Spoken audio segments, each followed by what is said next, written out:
देखिए मोहित जी, मैं आपको दावे के साथ बता रहा हूँ। आप तो 2029 तक की बात कर रहे हैं। मैं आने वाले गारंटी आपको बता रही हूँ, 25 वर्ष तक भारतीय जनता पार्टी को कोई भी हरियाणा से उखाड़ नहीं सकता है। और ये कोई मैं अतिशयोक्ति वाली बात नहीं बोल रही, वाकई ये सभी मंत्री जी प्रत्येक एक व्यक्ति से मिलते हैं, चाहे छोटा बच्चा हो, बूढ़ा हो, बड़ा हो, और जो मुस्कुराहट उनकी रहती है, मतलब मैं तो खुद हैरान होती हूँ कि कोई व्यक्ति अगर 17-18 घंटे अगर काम कर रहा है, उसके बाद भी वो हर एक व्यक्ति से उसी मुस्कुराहट से मिलते हैं, उसी जोश से मिलते हैं, और हर किसी का चाहते हैं कि उनकी प्रॉब्लम सॉल्व हो। कि जहां तक बिहार चुनावों की बात की जाए तो हम ये लागू करते या नहीं करते, उसके बाद भी कांग्रेस का वहां पे खाता नहीं खुलना था। बचकानी हरकतें कर सकती है, लेकिन भारतीय जनता पार्टी या बीजेपी की जो सरकार है इस समय केंद्र में, सरकारें ऐसी नहीं चलती मोहित जी। इसके ऊपर एक प्रॉपर प्लानिंग होती है। तो मुझे जनता के साथ रहना, काम करना अच्छा लगता है। तो घास काटने का भी काम दिया जाता है, तो मुझे लगता है वो भी आप इतनी अच्छी तरीके से घास काटो कि लोग आपको ये बोले कि जिसको कहते हैं अरे यार घास काटने के लिए प्रदर्शनी को बुला लो, बहुत बढ़िया घास काटनी है।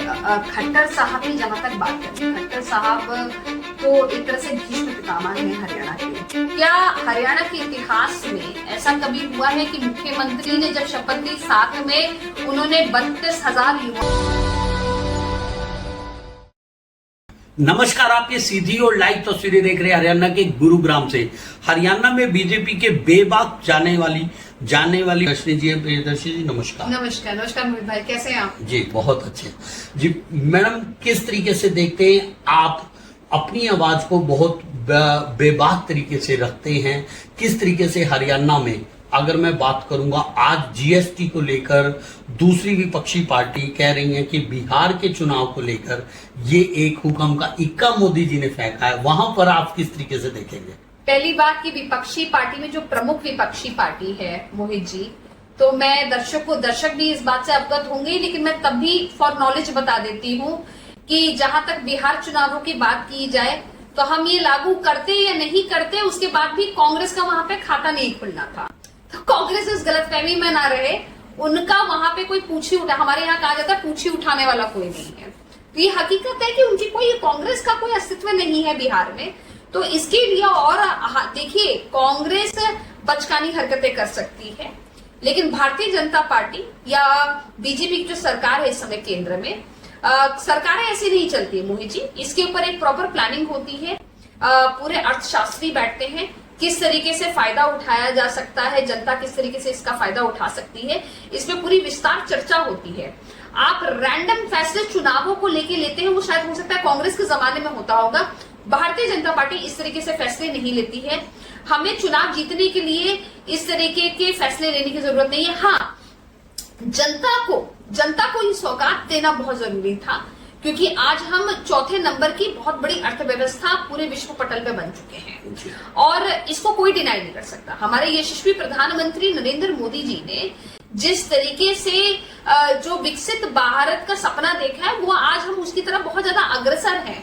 और मैं आपको पूर्ण रूप से बता रही हूँ कि 2030 में जो हम बचपन से पढ़ते आते थे कि इंडिया एक डेवलपिंग नेशन है, India is gonna be a developing nation, आप ये देखिएगा अब एक डेवलप्ड नेशन ऑलरेडी भारत बन जाएगा। जी, किस तरीके से देखते हैं आप? एक सफल बिजनेसमैन भी हैं, परिवार से हैं, खून में आपके किस तरीके से, और बड़े प्रोफेशनल, आप एंकर भी रह चुके हैं, स्टार भी हैं, आप मॉडल, एक्टिंग सब कर चुके हैं। कैसे अपनी पर्सनल लाइफ में, प्रोफेशनल लाइफ में, राजनीतिक जीवन को मैनेज करते हैं आप बखूबी? और आपको क्या जरूरत है इस तरीके की डिबेट करने की? क्यों आप इतनी, मैं दूसरे शब्दों में कहीं, सिरदर्दी लेते हैं? मोहित भाई, आप मुझे कम से कम 4-5 साल से तो जानते ही हैं, ठीक है। देखिए, मुझे लगता है कि कुछ लोग होते हैं जो शायद खाली नहीं बैठ सकते हैं। मेरी खुद की पर्सनालिटी ही ऐसी है कि अगर आप मुझे बोलेंगे, मैं अगर 1-2 दिन घर पे रह जाऊं तो मुझे बेचैनी होने लगती है, एंजाइटी होने लगती है। तो मुझे जनता के साथ रहना, काम करना अच्छा लगता है, और मैं बहुत कूल व्यक्ति हूँ। बहुत, मुझे लगता है मेरी सबसे बड़ी जो यूएसपी है, मेरा कामनेस है। हर चीज को हंसते में ले लेना, मजाक में ले लेना, किसी की बात को बुरा नहीं मानना। मुझे ऐसा लगता है कि मेरे ऊपर मेरे बड़ों का बहुत आशीर्वाद रहा है कि इतनी सारी चीजें मैं हैंडल कर पा रही हूँ। और बिजनेस चाहे हो या चाहे राजनीति हो या चाहे मेरा परिवार हो, मुझे ऐसा लगता है कि अगर आपको घास काटने का भी काम दिया जाता है तो मुझे लगता है वो भी आप इतनी अच्छी तरीके से घास काटो कि लोग आपको ये बोले कि जिसको कहते हैं अरे यार घास काटने के लिए प्रदर्शनी को बुला लो, बहुत बढ़िया घास काटी। तो कोई भी काम करो उसको पूरी दृढ़ता से करो और अच्छाई से करो और अच्छे मन से करो। जी, आपने हमेशा से राज्य सरकार पे बात किया है, हर एक जहां पे भी आप गए हैं अपनी बात को बहुत विस्तृत तरीके से बताया। अभी एक चर्चा आ रही है हरियाणा में, हालांकि कितने मुख्यमंत्री रहे हैं, अब मुख्यमंत्री की बात करें नैब सिंह सैनी, क्या ऐसी खूबी है कि नैब सिंह सैनी की सरकार में जो इतने कांग्रेस की लहर होने के बावजूद भी नैब सिंह सैनी का नाम जैसे लिया तो समीकरण तुरंत बदल गए। क्या नैब सिंह सैनी बिल्कुल सबसे प्रिय मुख्यमंत्री बन रहे हैं? वहां पर क्यों बन रहे हैं वो थोड़ा बताया। जहां भी जाए नैब सिंह सैनी का गाना आते ही युवा उछल पड़ते हैं, नाचते हैं, और इवन कई जो दूसरे गैर जाट या जाट कम्युनिटी को भी वहां पर बहुत ज्यादा किया। वहां पर बताइए। देखिए, सबसे पहली बात, क्या हरियाणा के इतिहास में ऐसा कभी हुआ है कि मुख्यमंत्री ने जब शपथ ली साथ में उन्होंने 32,000 युवाओं को भी नौकरी दी? मुझे तो नहीं याद है कि हरियाणा के इतिहास में ऐसा कोई भी मुख्यमंत्री होगा। ऐसा कौन सा मुख्यमंत्री होगा जिसके द्वार पे आप रात के 12 बजे भी अगर किसी काम के लिए चले जाएं, जेन्युइन काम के लिए, मैं आपको यकीन के साथ बोल सकती हूँ कि संत कबीर कुटीर में आप जाएंगे और अगर कोई जेन्युइन काम है और वहां से ना आप निराश होके नहीं आ सकते। जैसे कहते हैं ना, भगवान के द्वार अगर आप जा रहे हैं तो भगवान अपना आशीर्वाद आपको प्रभु देंगे ही देंगे, वैसा ही वहां पे हाल है। मुख्यमंत्री जी प्रत्येक एक व्यक्ति से मिलते हैं, चाहे छोटा बच्चा हो, बूढ़ा हो, बड़ा हो, और जो मुस्कुराहट उनकी रहती है, मतलब मैं तो खुद हैरान होती हूँ कि कोई व्यक्ति अगर 17-18 घंटे अगर काम कर रहा है उसके बाद भी वो हर एक व्यक्ति से उसी मुस्कुराहट से मिलते हैं, उसी जोश से मिलते हैं, और हर किसी का चाहते हैं कि उनकी प्रॉब्लम सॉल्व हो। अभी कुछ दिनों पहले ही मैं अभी कहीं गई थी, चंडीगढ़ गई थी, तो रास्ते में मुझे लाडवा किसी से मिलना था, मेरे कोई रिश्तेदार थे, उनसे मिलने के लिए गई थी। वहां पे जो लोगों का प्यार है, वो प्यार आप किसी को नकली नहीं हो सकता है, मैं आपको बताऊं। वो एक जेन्युइन प्यार है उनका, लोगों का उनके प्रति। और देखिए, कैमरे पे बहुत सारे लोग बोल देते हैं, ऑफ कैमरा आपके बारे में क्या लोग विचार रखते हैं वो असली विचार होते हैं। और मैं तो उसकी कॉन्स्टिट्यूएंसी में जाके देखा कि जिसको कहते हैं ना कि उनके जो लोगों के उनके विचार थे वो विचार बहुत बढ़िया। जी, किस तरीके से देखते हैं मुख्यमंत्री, पूर्व में मुख्यमंत्री रहे हैं, हालांकि अभी केंद्रीय मंत्री है मनोहर लाल खट्टर, और उनमें तो क्या चेंज आपको समझने को मिला? क्या संगठन को मजबूती मिली और कहां पर आप देखते हैं कहां पर पहुंचेगा 2029 तक बीजेपी हरियाणा का कुनबा? वहां पर क्या कहें? देखिए, खट्टर साहब की जहां तक बात करें, खट्टर साहब तो एक तरह से भीष्म पितामह है हरियाणा के, ठीक है।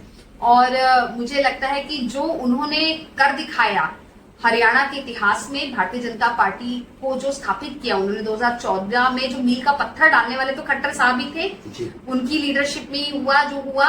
और किसने सोचा था कि भारतीय जनता पार्टी हुडा साहब का जो इंटाइटलमेंट की जो सरकार बन रही थी उसको उखाड़ के फेंक देंगे, और आज भी वो वापस नहीं आ पाए। ये तीसरी बार हरियाणा के इतिहास में, पहली बार ऐसा हुआ है कि 3 बारी एक ही सरकार आ रही है। इसके पीछे कारण खट्टर साहब का जो पुराना काम है, जो उन्होंने 10 साल का काम किया था, उसको नयाब जी आगे बढ़ा रहे हैं। लेकिन खट्टर साहब ने अपने आप में ऐसे सुनहरे काम किए हैं जिसकी जितनी भी बात की जाए उतनी कम है। ऐसी कितनी योजनाएं हैं जो खट्टर साहब के समय पे आई हैं, चाहे सरकारी अफसरों को लेके आई हो, चाहे पेंशन स्कीम्स को लेके आई हो, या चाहे जो मुआवजा दिया गया हो, ठीक है। मैं आपको बताती हूँ, 3 जिले ऐसे थे जहां पे, मैं नाम नहीं लेना चाहती हूँ, 3 जिले ऐसे थे जहां पे 2019 में हमारी एक भी एमएलए की सीट नहीं आई थी। लेकिन मैं आपको बताती हूँ, ये एक सरकारी आंकड़ा है कि जब मुआवजा बढ़ता है, जब कि इस जिले को इतने पैसे जाएंगे, इस जिले को इतने पैसे जाएंगे, उसमें कोई पार्शियलिटी नहीं की गई कि नहीं यहाँ पे हमारा एमएलए नहीं है तो हम नहीं करेंगे। ये खट्टर साहब की ईमानदारी और वफादारी दिखाते हैं। उस व्यक्ति ने पूरा जीवन संगठन और पार्टी को अपने निछावर कर। जी, कुछ नेता कांग्रेस से टिकट नहीं मिलते बीजेपी में आते हैं, तो किन नेताओं को आप कांग्रेस में छोड़ देंगे? कितने नेताओं को आप बीजेपी में आगे का क्या कहेंगे? क्या कहेंगे, वहां पर जनता को बेवकूफ बनाया जा रहा है या वो नीतियों से प्रभावित होकर मोदी जी की कहें, जयंत सिंह सैनी जी की कहें, वहां पर क्या कहेंगे आप? देखिए, मैं तो ये बोलती हूँ कि जिसको कहते हैं ना मैं तो ये बोलूंगी कि जिनका देखिए राजनीति में पार्टियों में आना जाना तो देखिए आम बात है, लगा रहता है, ठीक है, ये कोई बहुत बड़ा विषय नहीं है। लेकिन मुझे लगता है कि आप जहां पे भी काम करें कर्मठता से काम करें। आज कांग्रेस में हाल ये है, मैं आपको बताऊं कि वहां पे कोई विपक्ष का झंडा उठाने वाला क्वेश्चन ये है कि 2029 में किस तरीके से हरियाणा में बीजेपी की है, आप ग्राफ देखते हैं, हालांकि अभी 3-4 साल हैं, कितने नेताओं को आप बीजेपी में और शामिल करेंगे, या यूं कहिए कि कितना यूथ आपके साथ और जुड़ने वाला है कांग्रेस का भविष्य? और सेकंड वन, अगर आप ये बात करेंगे कि कहाँ पे मुख्यमंत्री की जो लोकप्रिय मुख्यमंत्री में नैब सिंह सैनी कहाँ पे खड़े हुए? देखिए मोहित जी, मैं आपको दावे के साथ बता रहा हूँ, आपको 2029 तक की बात कर रहे हैं। मैं आने वाले गारंटी आपको बता रही हूँ, 25 वर्ष तक भारतीय जनता पार्टी को कोई भी हरियाणा से उखाड़ नहीं सकता है। और ये कोई मैं अतिशयोक्ति वाली बात नहीं बोल रही, वाकई ये सत्य है।